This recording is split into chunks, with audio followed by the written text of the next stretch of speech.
Hi friends, బాగున్నారా? Welcome to my channel. ఈరోజు cabbage fry ఎలా తయారు చేయాలో చూసేసుకుందాం. ఒక బాండీ పెట్టి 3 టేబుల్ స్పూన్ నూనె వేసేసుకొని ఆవాలు జీలకర్ర వేసుకోవాలి ఫ్రెండ్స్. సన్నగా తరిగిన ఆనియన్ వేసుకోవాలి. ఒక 6-7 రెమ్మలు వెల్లుల్లి వేసుకోవాలి. ఎండుమిర్చి ఒక 2 ముక్కలు వేసేసుకొని ఫ్రై చేసుకోవాలి. కరివేపాకు వేసుకోవాలి. టేస్ట్కి సరిపడా 1 టీ స్పూన్ పసుపు వేసుకోవాలి ఫ్రెండ్స్.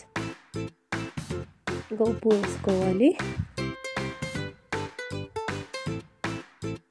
ఇంకా సన్నగా తరిగిన పచ్చిమిర్చి వేసుకోవాలి. ఇది డ్రై ఐటమ్ కాబట్టి ఫ్రెండ్స్, ఇది రోటీలకి కానీ చపాతీలకి కానీ రైస్ ఐటమ్లకి కానీ చాలా బాగుంటుంది.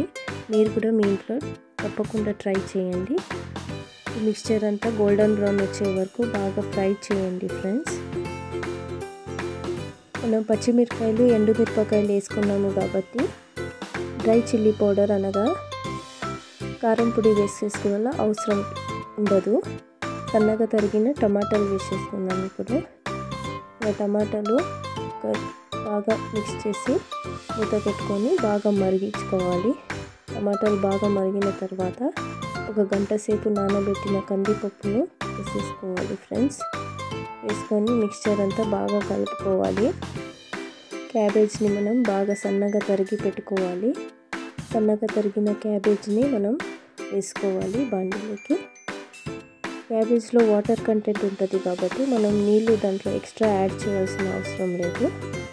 ఒక 10-15 మినిట్స్ మీడియం ఫ్లేమ్లో బాగా మనము మూత పెట్టుకొని బాయిల్ చేసేసుకుంటే మన క్యాబేజ్ ఫ్రై రెడీ అయిపోతుంది ఫ్రెండ్స్.